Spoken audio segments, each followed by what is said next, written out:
आता आपल्या आवडत्या मालिकेचे संपूर्ण भाग मालिका प्रसारित झाल्यानंतर लगेचच पाहू शकता फक्त सन नेक्स्ट वर. भारतातील प्रेक्षकांसाठी मोफत सेवा.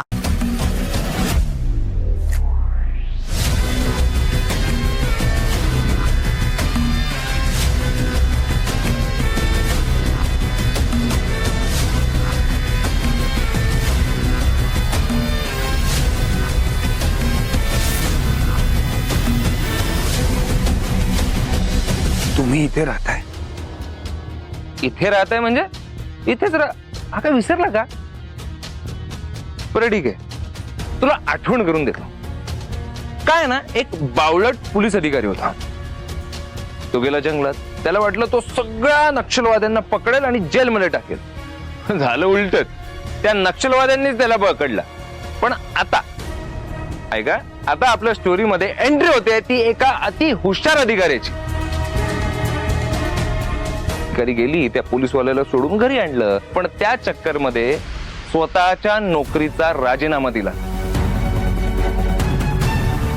आणि त्यानंतर आमचं अख्खं कुटुंब इथेच राहतंय, ठिकाऱ्यांसारखं. आदित्य, तू जरा गप्प बसतोस का?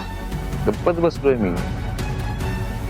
तुमच्या दोघांच्या नात्यामुळे अख्ख्या फॅमिलीला त्रास होतोय तरी गप्प बसलोय मी. माझी अनु माझ्यापासून लांब गेली तरी गप्पच बसलोय मी.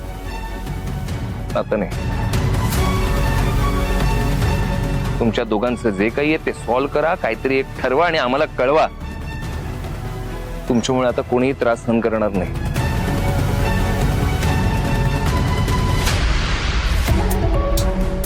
आणि जे काही गुलुगुलू चाललंय ना, ते जरा आटपा आता. आज सगळ्यांना वाटतं तू बायको आहेस माझी, आणि असं इकडे परपुरुषासोबत बोलताना दिसलं तर लोक गॉसिप करतील. आणि माझ्या बायकोबद्दल गॉसिप झालेली मला आवडत नाही. माझ्या बायकोवर कंट्रोल असं वाटलं पाहिजे. तर हे गुलुगुलू आटपा जरा. का राहतेस तू याच्यासोबत? हा, अगं तू कसा वागतोय बघ ना तुझ्याशी. काय बोलतोय तुला? तुला कळतंय का? आता हा ना डोक्यात जायला लागलाय माझ्या. धनंजय, तुम्ही प्लीज इथून जा. सुंदरी, अगं का सहन करतेस तू? का राहते अशा माणसासोबत? अगं तू कसा वागवतोय? तुला दिसतंय ना तो काय बोलतोय? कळतंय? तुम्ही प्लीज इथून जा. तो माझा नवरा आहे. मी त्याचं काय करायचं ते बघून घेईन. तुम्ही जा.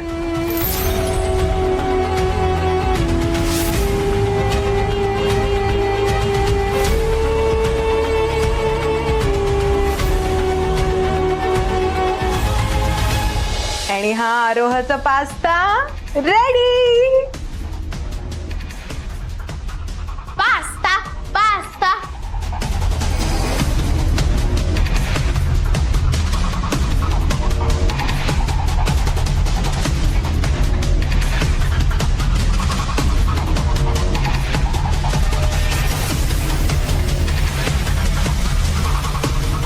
मस्त झालाय पास्ता, अगदी मला हवा तसा.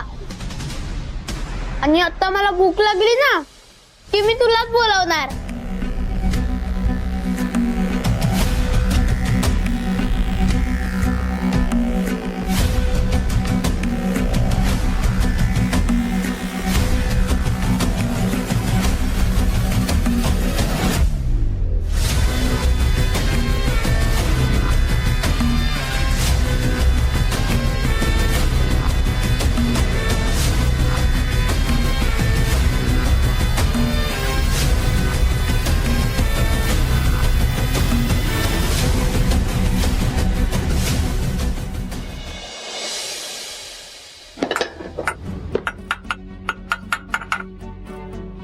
वा,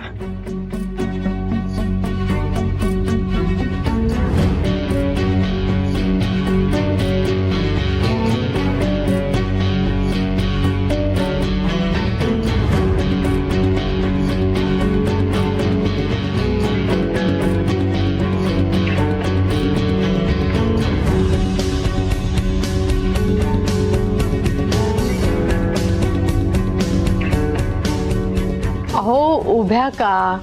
प्लीज प्लीज असं उभं नका राहू. बसा ना प्लीज. बसा बसा बसा आजी.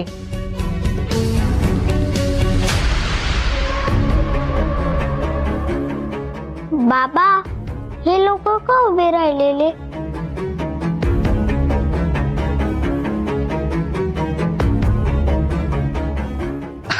शाहूबाळा, अगं आपल्यापेक्षा वयाने मानाने मोठी माणसं समोर आली की नाही मग उभं राहायचं असतं. तुम्ही नाही का तुमच्या वर्गात टीचर आल्यानंतर उभं राहता तसंच. पण बाबा तू का नाही उभा राहिलास? अगं असू दे, बाबाला भूक लागलीये आणि मी काय परकी आहे का असं उभं राहायला? तुम्ही पण कशाला एवढी फॉर्मॅलिटीज बाळगता? आपलंच घर आहे, मी तुमचीच आहे ना, मी तुमचीच. हो तर म्हणूनच हक्काने तुमच्या घरात राहायला आलो ना आम्ही. थँक्यू. चला जेवायला घ्या आता सगळ्यांनी. नाही, तुम्ही जेवा, आम्ही नंतर जेवतो. बर. खरं सांगू का, मला ना चैन पडत नाहीये तर रोहिणी प्रकरणामुळे. थोडासा अपराधी भाव दाटून आलाय. अहो माई, तुम्ही कशाला स्वतःला अपराधी वाटून घेताय? त्यात तुमची काय चूक आहे? आणि तुम्ही जे म्हणाला होता ते बरोबर आहे. एकदा का प्रिमायसेस मधून बाहेर गेलं तर ती तुमची जबाबदारी नाहीये ना. त्यामुळे प्लीज तुम्ही असं गिल्टी वाटून घेऊ नका. खरं आहे. बरं, रोहिणीची आई गेली की आहे? आहे ना, आहे. तिला मी गेस्ट रूम मध्ये ठेवलंय. तिला जेवायलाही दिलंय. आहे, व्यवस्थित आहे ती. धनंजयनी फार मदत केली. फार म्हणजे एवढा डीसीपी लेवलचा माणूस, पण सगळं व्यवस्थित. मला वाटलं होतंय की नाही व्यवस्थित, पण झालं बाबा, झालं. चांगला मित्र आहे तुझा ना. हो ना, खूपच जवळचा मित्र आहे. बरं, धनंजय काय आज थांबणार आहे का इथे रात्रीचा?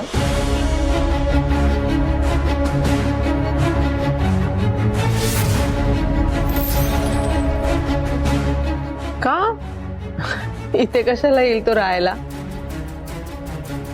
काय माहित, त्याच्याकडे इकडे थांबण्यासाठी आज रात्री फारच मोठा स्ट्रॉंग पॉइंट आहे. ओके नाही सुंदरी?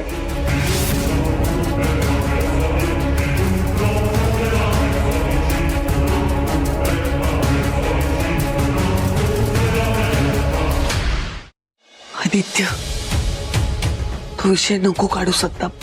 शांत बस.